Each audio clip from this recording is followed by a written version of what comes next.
Hello students, I welcome you all in today's lecture of Pharmaceutical Chemistry 1. In previous classes, we had seen about the electrolyte replacement therapy and major physiological ions, that is anions and cations and their functions.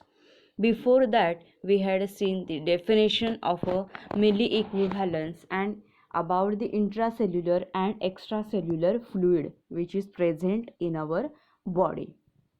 This from last two lectures we are seeing this chapter, major intra and extracellular electrolytes. So on the electrolytes our whole chapter is depend. So we had seen the inorganic ions, means the food which we are eating, from that we get the inorganic ions which is useful for both human and animal, because this cell is present in both human and animal.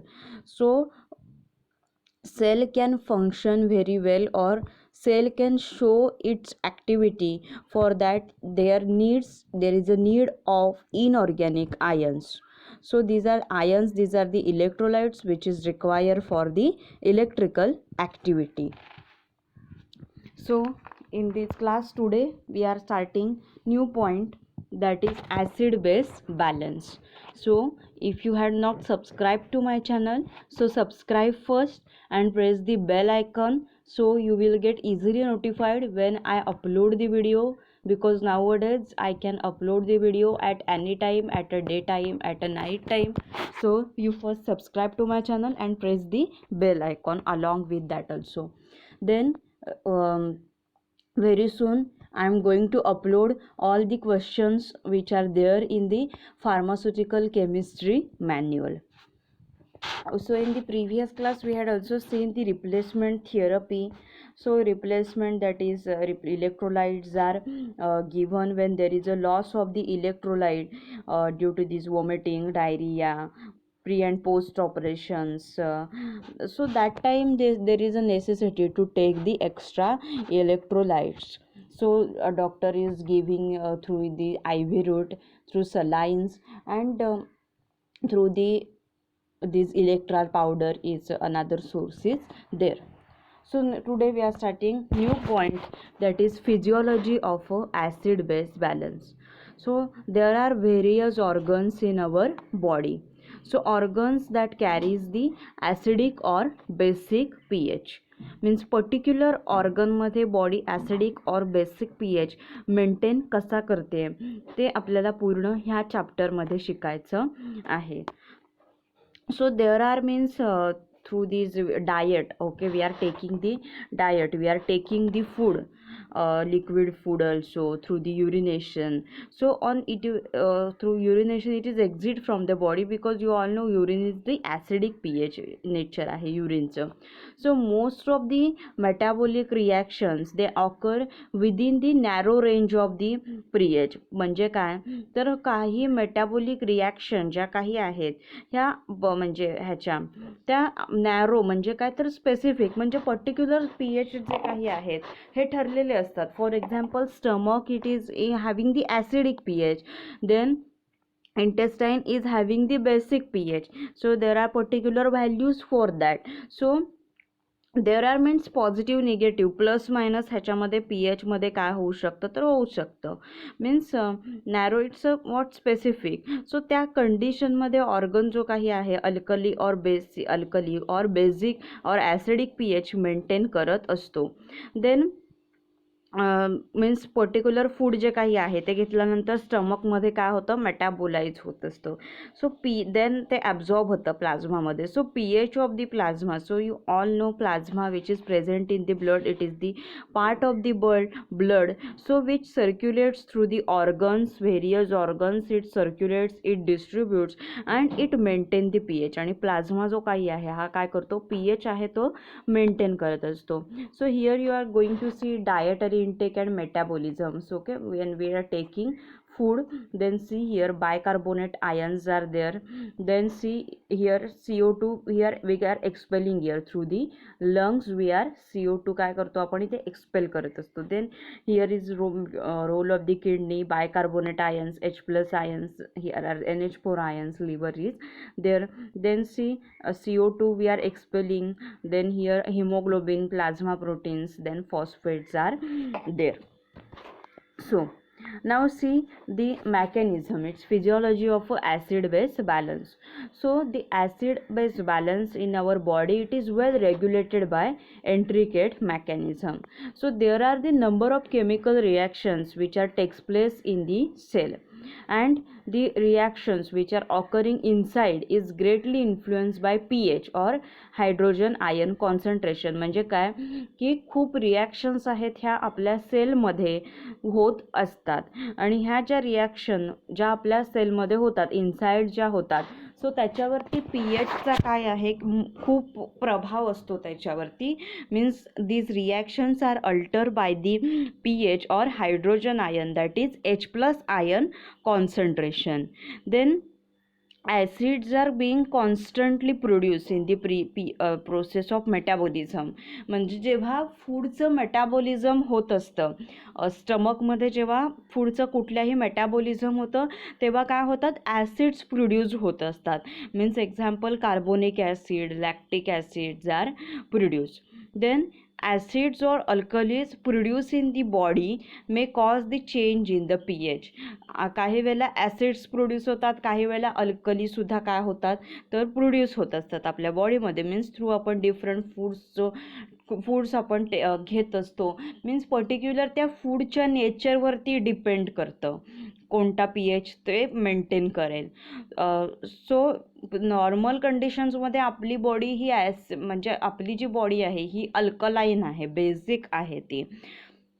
Most of the metabolic reactions are occur between the body of the pH 7.8 to 7.38 to 7.42. Means he G pH range आहे 7.38 to 7.42. So within that pH most of these metallic reactions are taking place. Then required pH of the plasma, okay, because after स्टमकमध्ये हे metabolism झाल्यानंतर फूडचं ते absorb कुठे होतं, प्लाझ्मामध्ये absorb होतं. So that plasma pH that is 7.8 to required pH of our plasma that is blood, it is maintain by the 3 mechanisms. These are the buffering system, respiratory mechanism and renal mechanism. So ह्या 3 mechanismने pH जो काही आहे आपल्या प्लाझ्माचा तो maintain केला जातो. So आता बघा इथे फर्स्ट काय म्हटलं आहे, फिजिओलॉजी ऑफ ॲसिड बेस बॅलन्समध्ये की ॲसिड बेस बॅलन्स आपला जो आहे बॉडीचा ते इंट्रिकेट मेकॅनिझमने रेग्युलेट होतो.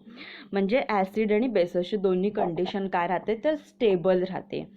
सो आपल्या बॉडीमध्ये there are number of chemical reactions are taking place, and on that reactions that pH is plays very important role in these reactions, and the hydrogen ion concentration, that is H plus ion concentration. Then when we eat any food, it metabolize in the stomach. So during this metabolism process acids are constantly produced, for example carbonic acid and lactic acid. Then acids or alkalis which are produced in the body, so due to that the pH is varies. pH vary कधी होत असतो कारण acids आणि alkalis produce होत असतात बॉडीमध्ये. Then see with one specific range for the pH that is 7.38 to 7.32. So within that most of the metabolic reactions are taking place. Then required pH that is 7.38 to 7.42 of the plasma, it is maintained by the 3 main mechanism, buffering system, then respiratory mechanism is there, and renal mechanism is there. So we will see that mechanism one by one. So first is the buffering system. So buffering, we all know what is the buffer. Buffer is a solution that resists to change in the pH value. म्हणजे काय, buffer हे असं solution आहे की pH ला change होण्यापासून काय करत असतं तर रोखत असतो. So here buffering system is there. So buffering system is means maintain that particular organs acidic or basic property ला मेंटेन करण्याचं काम हे कोण करत असतं तर बफरिंग सिस्टम करत असते. So there are total 3 buffering systems are there.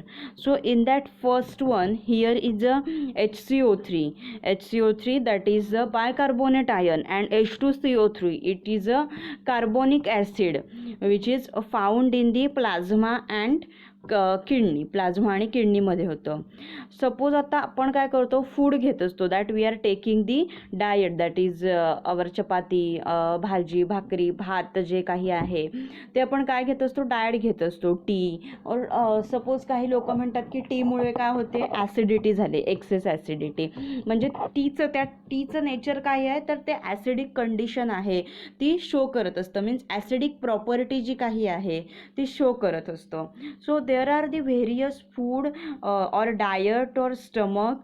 So when they metabolize in the स्टमकमध्ये मेटाबोलाइज झाल्यानंतर ते काय होतात तर प्लाझ्मा और ब्लडमध्ये ॲब्झॉर्ब होत असतात. Same this HCO3 this is a carbonic acid, and HCO3 these are the bicarbonate ion, and H2CO3 it is a carbonic acid. So here see this carbonic acid and bicarbonate ion, this is one buffer system. So आपलं normal diet आहे हे आपण घेतो. So त्याच्यात एक suppose T असेल तर ते ॲसिडिक प्रॉपर्टी आहे ते शो करतं. So various food or diet when it goes to stomach it metabolize in the stomach. So after metabolism झाल्यानंतर it is absorb in the plasma means it is absorb in the ब्लडमध्ये प्लाझ्मामध्ये काय होतं तर absorb होतं. So it regulates which pH is to maintain in which organ. त्याच्यानंतर मग ते ॲब्झॉर्ब झाल्यानंतर ते रेग्युलेट काय करतं की कोणत्या pH कोणत्या ऑर्गनमध्ये मेंटेन करायचा आहे.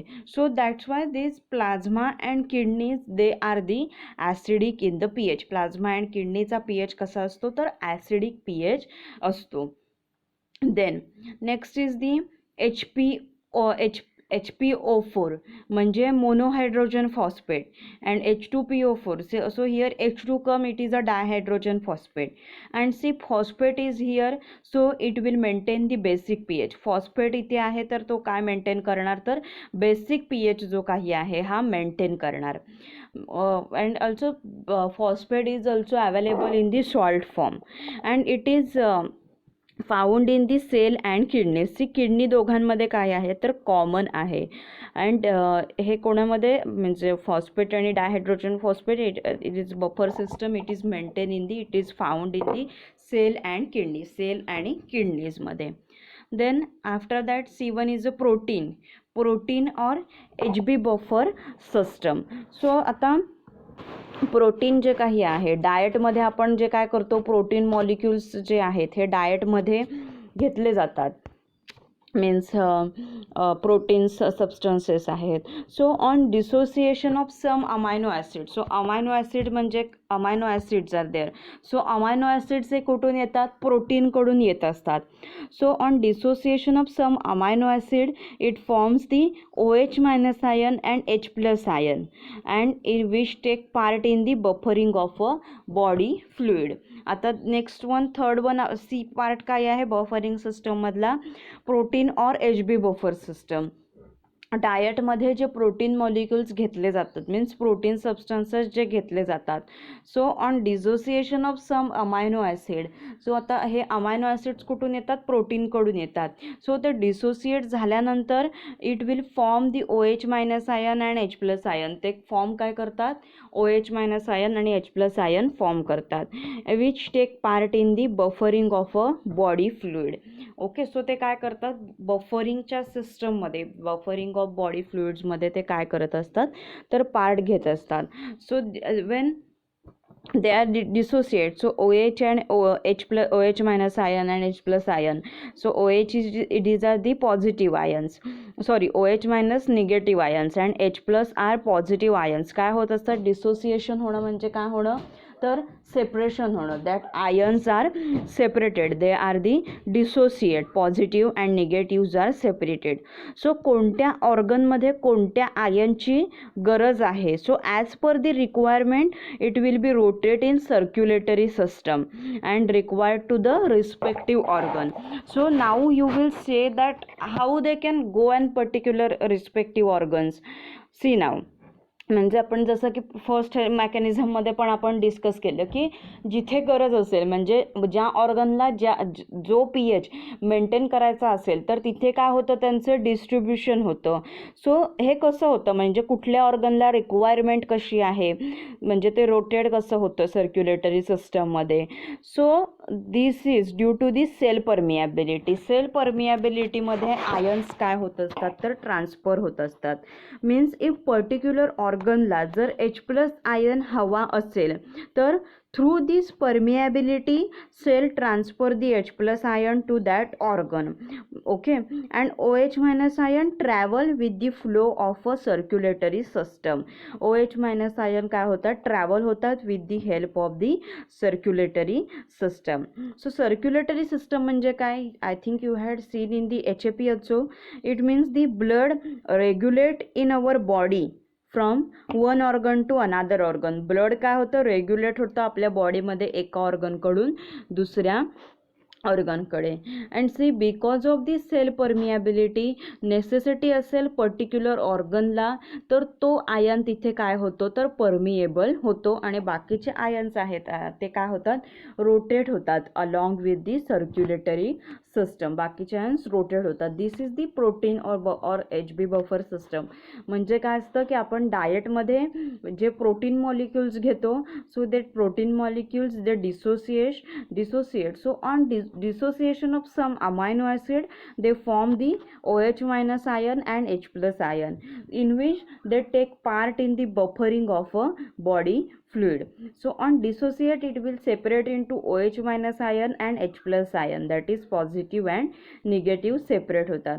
सो कोणत्या ऑर्गनमध्ये कोणत्या आयनची गरज आहे, so as per the requirement it will be routed in the circulatory system and required to the respective organ. So now you will now in your mind that question will arise that how it can go in that particular organ, particular respective organ. म्हणजे कुठल्या particular respective ऑर्गन्समध्ये ते कसे जातात as per requirements. तर this is due to the cell permeability. Cell परमिएबिलिटीमुळे means if particular ऑर्गनला H plus ion हवा असेल तर through this permeability cell transfer the H plus ion. Cell काय करतात, H प्लस आयन ट्रान्सफर करतात to that organ. And OH minus ion travel with the flow of particular system. आणि OH minus ion काय होतात, travel होतात with the flow of a circular system. So here circular system I think you had also seen in the HAP. It means the blood regulate in body from one organ to another organ. Blood काय होतं बॉडीमध्ये regulate होतं एका ऑर्गनकडून another ऑर्गनकडे. And see because of the cell permeability necessity असेल particular ऑर्गनला तो आयन आहे तो तिथे काय होत असतो तर परमिएबल होत असतात आणि बाकीचे आयन्स रोटेट होत असतात. This is the buffering system mechanism. In that we had seen first one is a bicarbonate ion and carbonic acid. Then second one is a monohydrogen phosphate, that is HPO4 minus, and dihydrogen phosphate H2PO4, and protein or HB buffer system. Then after that next one it is the respiratory mechanism. Okay, आता respiratory म्हणजे काय होतं, perspiration होतं. Means particular environment एअरची आपण काय करत असतो, trap करत असतो. सी पर्टिक्युलर एन्व्हायरमेंट एअर आपण ट्रॅप करतो. सो आफ्टर इनहेलेशन इनहेल केल्यानंतर air from air O2 trap, O2 जो ऑक्सिजन असतो तो ट्रॅप काय करतो, HB म्हणजे हिमोग्लोबिन ट्रॅप करतो. And we get oxygenated blood, आणि आपल्याला ऑक्सिजनेटेड ब्लड मिळतं. अँड बाकीचं एअर मिक्सचर आहे हे काय केलं जातं तर एक्सपेल केलं जातं. And see this is a very fast and continuous process. Then see respiratory mechanism in that the other its a pH control is through the control of a respiratory center. Respiratory center it is present in our brain in the gray matter. So it is controlled by this respiratory center. So when this is stimulated, when respiratory center stimulate, it alters the rate of breathing. Breathing rates मध्ये काय व्हायला लागते, ते on stimulation of the respiratory centre म्हणजे rate of the breathing alter. म्हणजे काही वेळेला आपण काय करत असतो, फास्ट ब्रीदिंग करतो. म्हणजे काही वेळेला जर आपण खूप काम केलं, खूप असं चढून आलो, काही वेळेला आपली काय झाली, खूप भागदौड झाली, तर आपण फास्टली काय करतो तर ब्रीदिंग करायला लागतो. दॅट्स वाय हिअर मेन्शन म्हणजे काय होतो, रेट ऑफ ब्रीदिंग जो काही आहे आपला तो अल्टर होत असतो. So through the rate the removal of CO2 from body fluid leads to the changes in the pH of the blood. So हा जो काय होतो रेट आहे आपला जो ब्रीदिंगचा तो चेंज होतो. So there what happen, removal of CO2 from body fluid. Body फ्लुइडमधून काय होतो, CO2 रिमूव्ह होतो. And it leads to the change in the pH of the blood. Means our pH जो काही आहे, means removal of CO2 from body fluid it leads to change in blood. How, because see जर excess CO2 असेल आपल्या बॉडीमध्ये inside तर body will maintain the acidic pH. And if we are expelling excess CO2, जर expel करत असू आपण, access CO2 बाहेर टाकत असू आपण, then body will maintain the basic pH. And if we are inhaling, inside आपण इनहेल करत असू CO2 excess in the body, then आपला pH कसा असतो बॉडीचा तर ॲसिडिक असतो. आणि एक्सपेल करत असू आपण pH बाहेर म्हणजे सॉरी pH नाही तर CO2 आपण एक्सपेल करत असू आउटसाईडला तर बेसिक pH असतो. Then retention of a CO2 in the body due to decrease in the ventilation. म्हणजे काय होतं, CO2 काय होतो रिटेन केला जातो बॉडीमध्ये, कारण व्हेंटिलेशन डिक्रीज होतं. कशामुळे तर मस्क्युलर इम्पेअरमेंटमुळे, लंग डिसिजेसमुळे, देन न्यूमोनिया, CNS डिप्रेशन, म्हणजे सेंट्रल नर्वस सिस्टम डिप्रेस होते due to these narcotic drugs. Means the narcotic drugs are there, they affect the brain, they produce the analgesic effect. Then नशा करणारे जे drugs असतात म्हणजे मादक पदार्थ असतात, नकली पदार्थ जे काही असतात म्हणजे चरस, अफू, गांजा, भांग हे नार्कोटिक ड्रग झाले. देन CHF ह्या कंडिशन्समुळे काय होत असतं तर रिटेन्शन होत असतं CO2चं बॉडीमध्ये, डिक्रीज होतं ventilation. And it induces respiratory acidosis. त्याच्यामुळे काय होतं respiratory acidosis. So respiratory acidosis it is a condition in which there is a body in which there is a acidic pH. Body maintains the acidic pH. There is a excessive acid is produced in the body. This is respiratory acidosis and this can be overcome by renal mechanism. आणि हे जे आहे ते sort out कशाने करता येतं, by the renal mechanism. Renal mechanism it is related to the urine.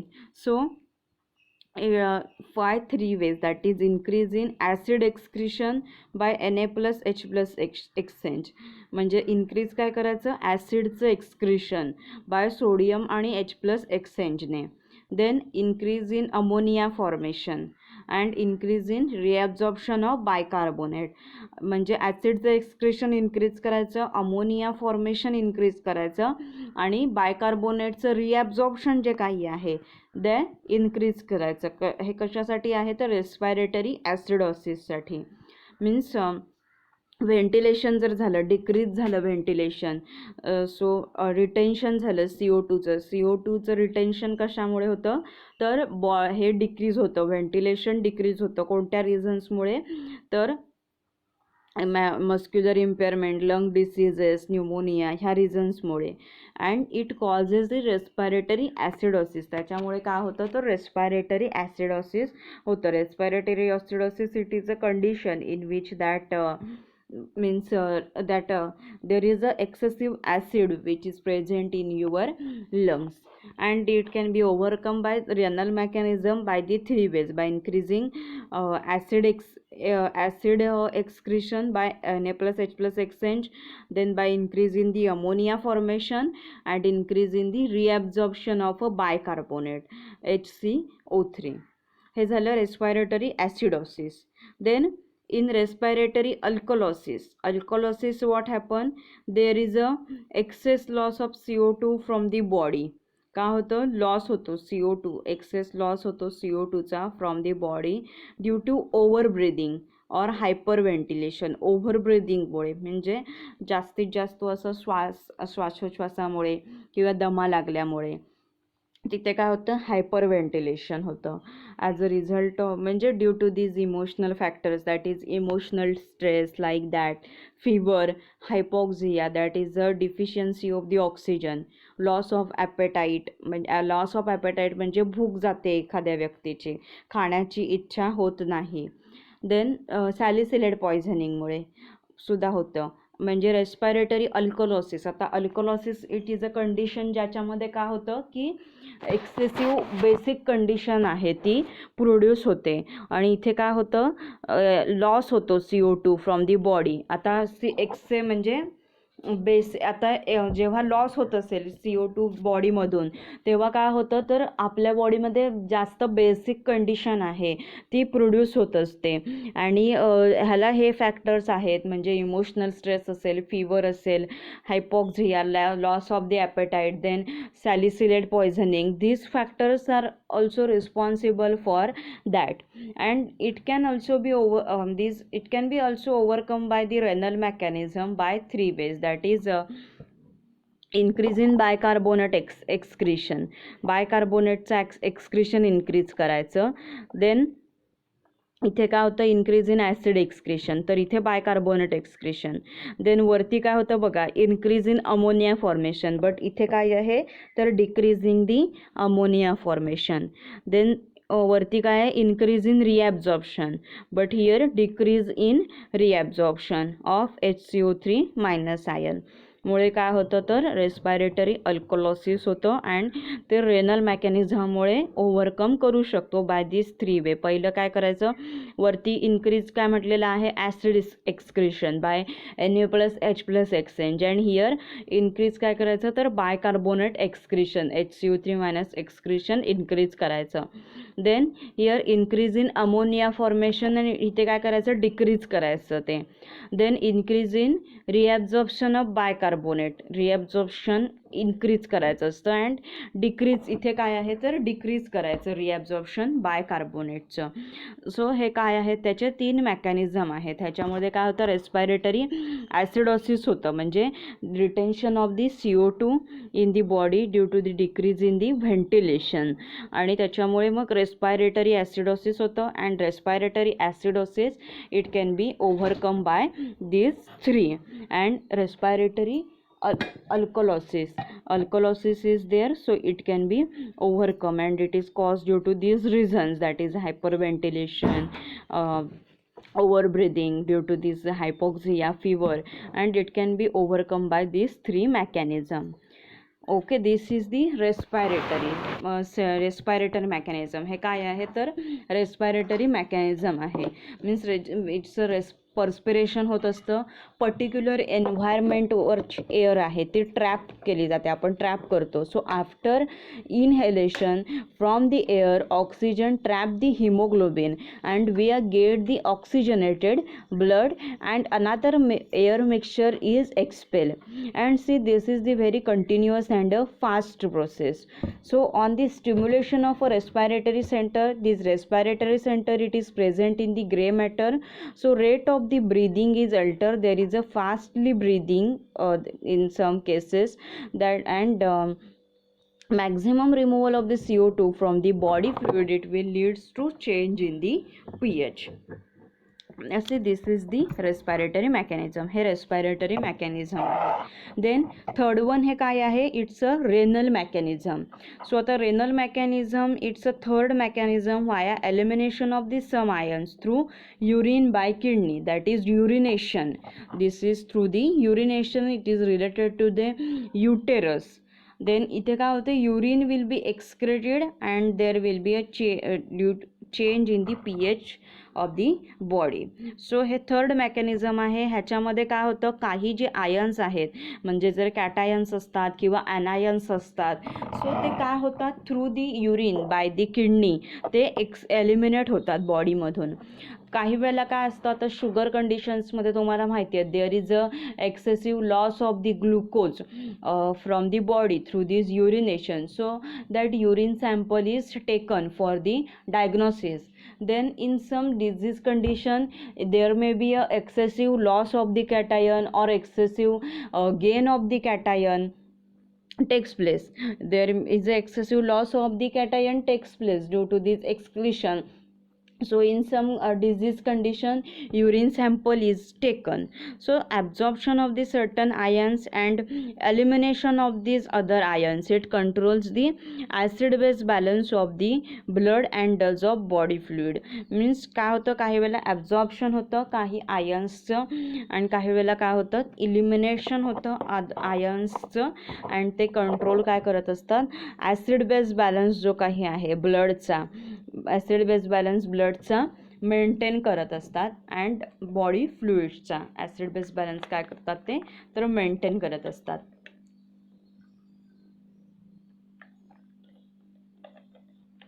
This is the renal mechanism. हे काय आहे तर रेनल मेकॅनिझम आहे. सो हे दिस हे तीन काय आहेत तर ते acid base balance. So this acid base balance means the required pH of the plasma, it is maintained by these three mechanism. Buffering system is there. In that buffering system, first one is it is a carbonic acid and bicarbonate ion, then monohydrogen phosphate, dihydrogen phosphate and protein buffer. Then second it is the respiratory mechanism, that is respiration, and third one it is a renal mechanism. So this is the physiology of acid base balance. It is very important and for the theory exam there is a question asked in your university MSBT exam, that is for the 4 marks or 3 marks. This question is asked that write a note on the physiology of acid base balance or how our body maintain the acid base balance. Okay, so this is all about the today's lecture. So now we will stop over here. Next class we will see about the metabolic acidosis and metabolic alkalosis. Okay, so thank you so much for fully watching this video.